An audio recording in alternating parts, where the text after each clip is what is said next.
রঙের মানুষ ও রঙের মানুষ রঙ্গিলা আকাশে উড়াও অন্তরের হাউস রঙ্গিলা আকাশে উড়াও অন্তরের হাউস ভাবের হাটে সওদা করে রঙের হাটে যাও অন্তর বাহির এক করিয়া একতারে বাজাও রে মানুষ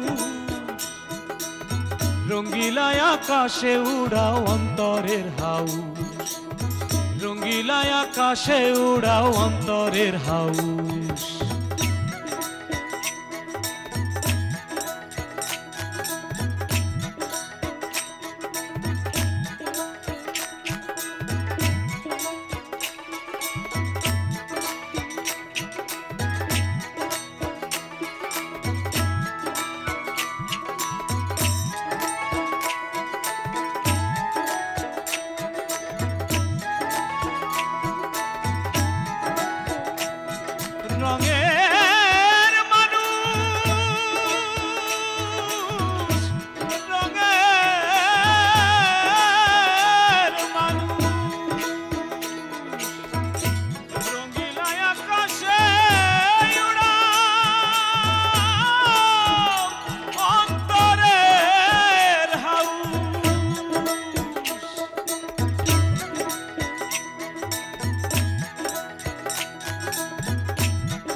বদনকে ডেকে নিয়ে এসি এই বালিশটা গিফট করে দিবি কিন্তু স্বপ্নের মধ্যে আমি কি গান গাইছিলাম এইটা জানবে কি করে সে তুই একটা বেসম্ভব সুন্দর কথা কইছিস রাহাল ওরম একটা পুস্কি মেয়ের জন্য আমাদের মতো একটা দুটো জুয়েল ছেলের আচ্ছা জুয়েল মানে কি রে দিলখুশ চিঠির মাধ্যমে বদন কাকে প্রেম নিবেদন করে দিয়েছে এই শহর আলী বাবার সাথে যে আমার বন্ধুস্থালী হয়েছে এই খবরটা তোমারে কে দিল যুদ্ধমণ্ডলের কাছ থেকে সব খবর পেয়েছি সকালবেলা দিলখুশ ডে বেটাইছে কেন আমিও বুঝতে পারতেছি না ওই হারামজাদা মুখ সামলে কথা কয় এক চড়া দাঁত খুলে দিবা চড়াই দাঁত ফেলতেছে এখন চিন্তা সত্যি কথা বললে ইরামি করে তুমি তো আতার্য কুসুম তুমি আমার 3 দিন পরে এখানে ডেকেছিলে না বুঝতে পেরেছি you love her I love you আপনি ওকে আই লাভ ইউ বলেননি আপনি বলছেন পানিকে হ্যাঁ তাই 3 দিন পরে আবার এখানে আসবেন কি রে ঝিলিক জান নলক জান তুমি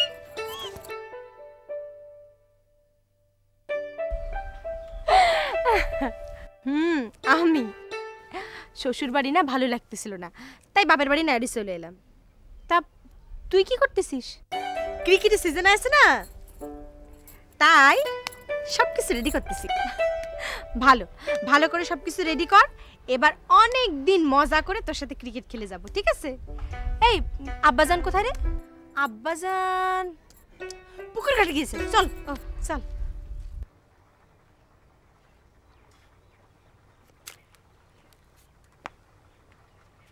আব্বাজান দেখেন কি আছে আমার বল রূপসান তো চলে আইছিস আরে থাক থাক থাক থাক মা থাক বেঁচে থাক হ্যাঁ বাবজান শ্বশুর বাড়ির থেকে বাপের বাড়ি নাইড়ি চলে এলাম এত ঘন ঘন নায়রি আলি পরে জামাই বাবাজি কি মনে করবি এতে আসার সময় তো একবারও তার সাথে আলিসটা আপনার জামাই বাবাজি কিছুই মনে করবে না আমি এখানে আসলে সে বরং খুশি হয় ওইখানে থাকলে তার কাছে এটা সেটা বায়না ধরি অনেক কিছু কিনে দিতে হয় তাই আমি যতদিন নায়রি থাকি সে সুখেই থাকে আবার যাওয়ার সময় এখান থেকে কত কিছু জিনিসপত্র নিয়ে যায় তাই তার জ্বালাতনটা একটু কম হয় আরে জামাই বাবাজির কি এত জ্বালালি হয় হ্যাঁ শ্বশুর বাড়িতে একটু কম করলি হয় না নলক কেন বারবার নায়রি চলে আসে সেটা আপনি বোঝেন না বাবজান কেন আপনি জোড়া ভেঙে লোভে পড়ে ওর বিয়ে দিয়ে দিছে এদিকে আমার মনটা কেন ওদিকে ওর মনটা কেন তাই নয় নলক তুই একদম ঠিক কথা বলেছিস আচ্ছা গতকাল রাতে কি তোর মন খারাপ হয়েছিল তার মনে করে দেখি হ্যাঁ গত রাতে তোমার মন খারাপ হয়েছিল হঠাৎ করে না কেন জানি মনটা খারাপ হয়ে গেছিল আমার জন্য গতকাল রাতে তোর দুলাভাইয়ের সাথে আমার ঝগড়া হয়েছিল তখনই আমার মনে হয়েছে তোর মন বোধহয় খারাপ ও এই জন্যই বুঝি তুমি বাবার বাড়িতে নায়রে চলে আইছো হ্যাঁ যে না আব্বাজান ঝিলিকের মন খারাপ হবে তো সেই জন্য আমি চলে আসি। বুঝতে পারেছি তোদের দুজনের পাল্লা পড়লি পরে মাথার আবার ঠিক থাকে না। যা এখন দুজন মিলে ঘরে যা, আমি গোসলটা সারি আই। যা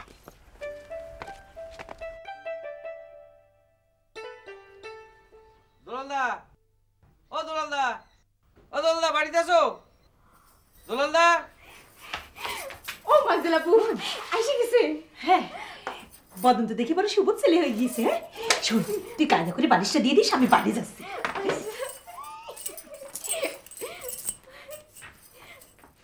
ভাইজান বাড়িতে নেই, আমি একটু বাইরে যাচ্ছি। তা বাড়িতে আছে কিটা? তোমার কারি প্রয়োজন সেটা বললেই তো হয়। দেখো মানজালে মামি, তুমি সারা জীবন খালি প্যাচ মেরে কথা কও। এই প্যাচ মেরে কথাকে মানুষের বিপদে ফেলো।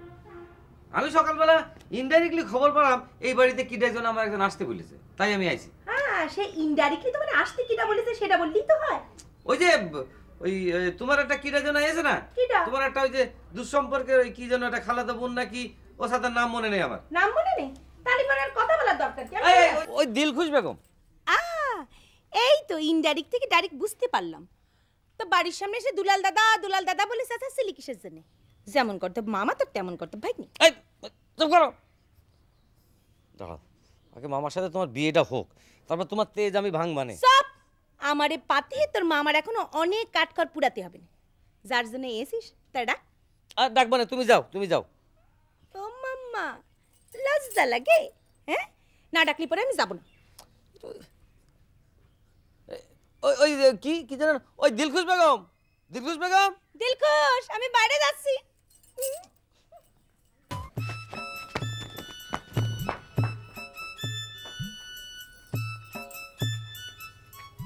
কেমন আছেন বদন ভাই? জি ভালো আছি দিলখুশ খালা। আমি তারে ভাই ডাকি, সে আমারে খালা ডাকে। কিছুই তো বুঝতেছি না, সে চালাক না বোকা। আপনি আমার খবর পাঠিয়েছেন সেই ভোরবেলায়। এই ভোরবেলায় আমার মজার ঘুম ছেড়ে দিয়ে আমি আপনার কাছে ছুটে এসেছি। এখন বলেন আপনি ডেকেছেন কেন? ডাক না সমন। সমন? হ্যাঁ সমন। দুইজন ভাই তুল্য ভাতিজারে দিয়ে আমার কাছে প্রেমের প্রস্তাব পাঠাইছেন। এক মেয়েকে আপনি দুজনের হাতে তুলে দিতে চাইছেন। সেই জন্য চিঠির উত্তর আমি লিখেছিলাম আমি আপনার নামে মামলা করব।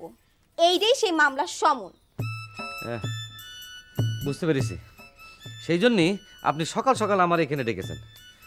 দেখেন দিলখুশ বেগম, আপনি আমার চেয়ে অনেক ছোট, তাই ছোট খালা হিসাবে এই মুরব্বী ভাগ্নেটারে আপনি ক্ষমা করে দেন। আমি আসি। ক্ষমা করলাম কিনা সেটা না জানে চলে যাচ্ছেন যে? বললাম তো আমি এইসব আর করবো না। সে কথা আপনি একবারও করেননি। শুনেন এদিকে আসেন। আপনি যে ভুল করেছেন সেই ভুলের জন্যই আমি আপনাকে একটা উপহার দিতে চাই। হ্যাঁ, ভুলের জন্য উপহার? সে কি, কিরম আশ্চর্য কথা। হ্যাঁ, একটু দাঁড়ান। হ্যাঁ, কোন গেড়া গলে ফেলবে না আবার আরেকটা। এই যে আপনার উপহার, একটা বালিশ। বালিশ উপহার? কিন্তু দেখছি যে আরো আশ্চর্য ঘটনা। বালিশ? এই বালিশটা মাথা নিচে রেখে আজকে ঘুমোবেন। আর একটা গান জানা না থাকলে এখনই যা শিখে নেবেন। হ্যাঁ, গান শিখতে হবে? হ্যাঁ, গানটার প্রথম কলি হচ্ছে আমার বুকের মধ্যখানে মন যেখানে হৃদয় সেখানে সেখানে তোমাকে আমি রেখেছি কত না যতনে। জানেন আপনি সমস্ত কি বলতেছেন? গান মান আমি তো কিছুই বুঝতে পারতেছি না। বুঝা লাগবে না, এই বালিশটা মাথার নিচে রেখে ঘুমাবেন, তালি মামলাতে উদ্ধার পাবেন। হ্যাঁ, শালার এই গান বালিশ মামলা কিসের মধ্যে কি হলো?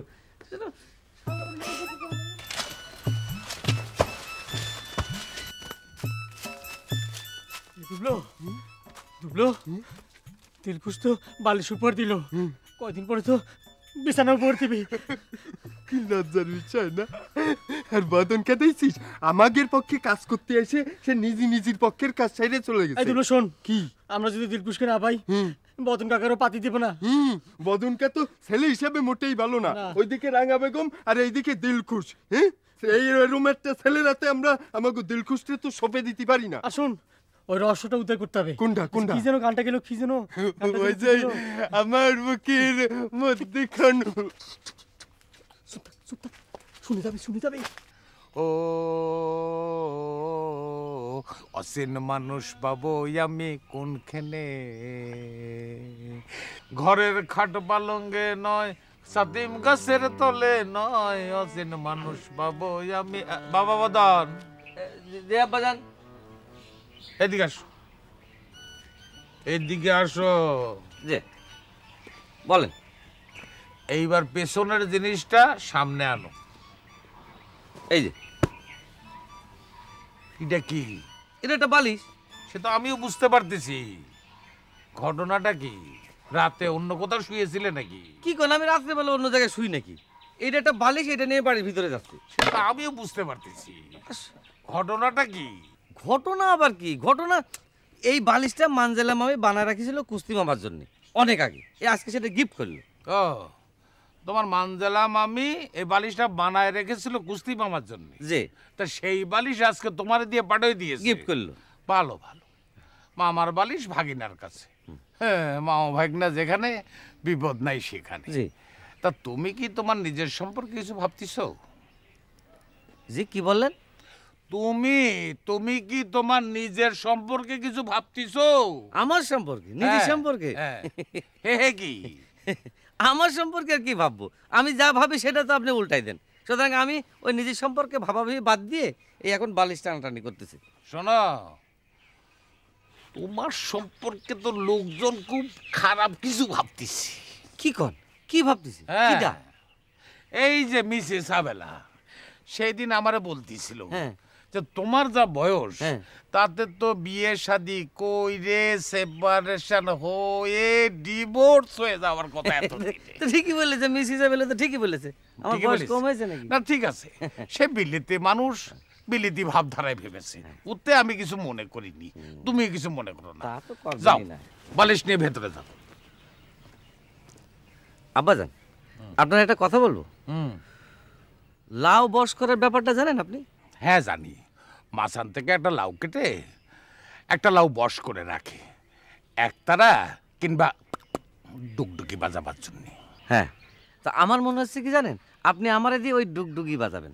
ওহো রে, অধৈর্য হইও না বাজান, তোমার ব্যবস্থাও হচ্ছে, সৈয়দ আলীর কন্যার সাথে তোমার বিয়ের ব্যবস্থা হচ্ছে, কিন্তু আমি এখনো নিশ্চিন্ত না যে সৈয়দ আলী সাহেবের কোনো কন্যা আছে কিনা। ও, তা আপনি তাহলে নিশ্চিন্ত হন, আমি আমার এই অনিশ্চিত জীবন নিয়ে বাড়ির মধ্যে যাই। অধৈর্য হইও না, আমার মন বলতেছে যে সৈয়দ আলী সাহেবের একটা কন্যা আছে। থাকলে তো ভালোই, অবশ্য না থাকলেও কিছু করার নেই, আমি যাই।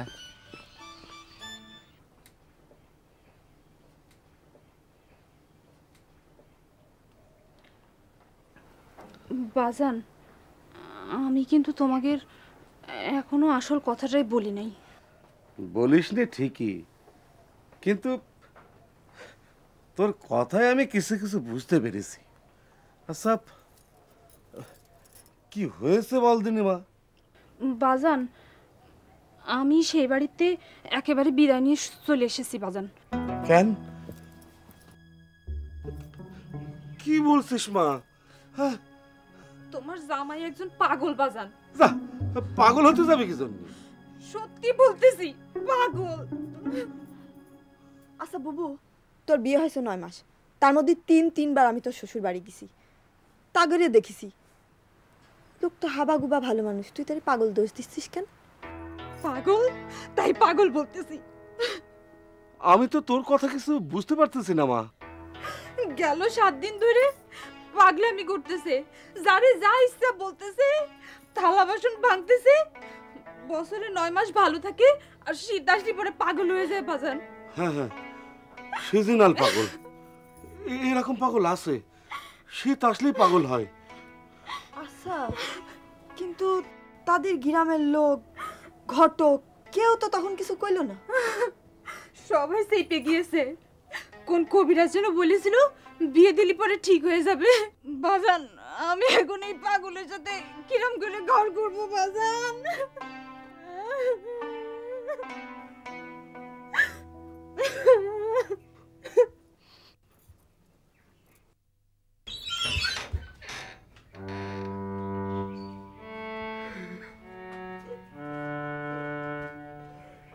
এ রাহাল এদিকে আয়।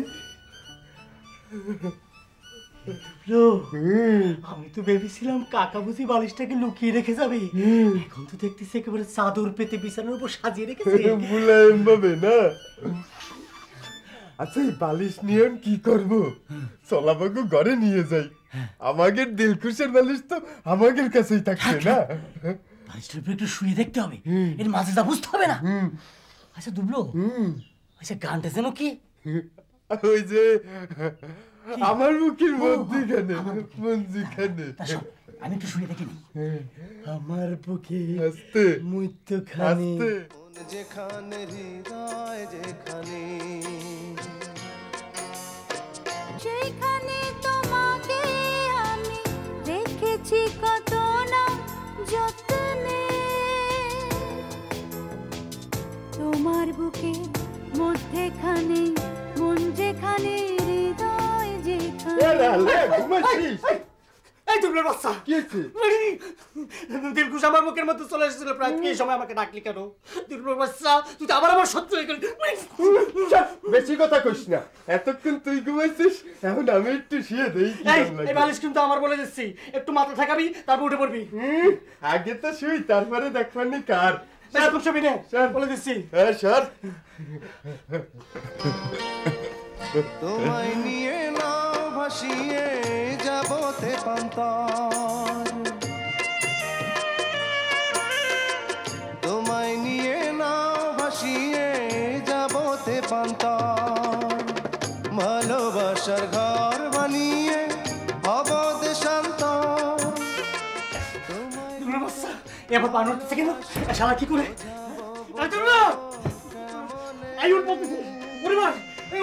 আমারে ডাইস নে রাহাল, আমারে ডাইস নে, আমারে ডাইয়া খুন হয়ে যাওয়ার ব্যবস্থা করিস নে।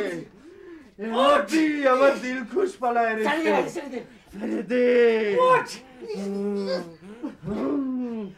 ছেড়ে দে, বালিশ নে। পাইছি পাইছি, ছেড়ে দে। এত জোরে চাইবে ধরিস নে, বালিশ ব্যথা পাবে। এর মধ্যে আমার সোনার ছবি, আমার বালিশ দে। বালিশ আমার, বালিশ আমার বলতেছি। আমার আমার দিলখুশ, ওই নারী, ওই নারী দিলখুশ, ওই নারী আমার সুন্দর হয়ে যাবো, ওকে আমি স্বপ্ন দেখো। ছেড়ে দে, আমার বালিশ, আমার সোনার ছবি। ফাটাই ভালো বলি না, এমন সময় থাকতে ছেড়ে দে। ছেড়ে দে কিন্তু রাহাল, পরীক্ষা দে। ফাটাই ভালো বল, ছাড় আমার বালিশ, ছাড় কিন্তু আমার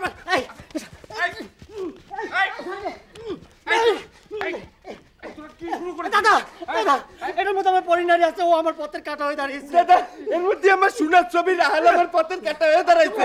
এটা হচ্ছে একটা বালিশ, এর মধ্যে তোর পরিনারী আর সোনার ছবি কোথায়? না দাদা, এটার মধ্যে পরিনারী আছে, আমি দেখেছি দাদা, আমি দেখেছি।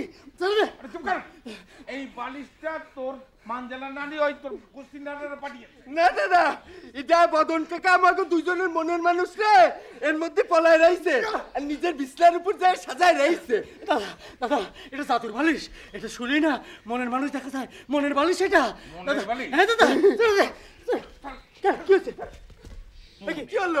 আমার বালিশ দেখো। আমার বালিশ দিবেন কেন? আমার বালিশ দিন, বালিশ দিন রে। বললি মনের বালিশ, যত সব ফালতু। আমরা বালিশ নিয়ে বালিশ দেবে না। আমার সোনার ছবি, এদের সঙ্গে ঠেকা দেখে আমি হয়রান হয়ে গেছি। সব মনের বালিশ।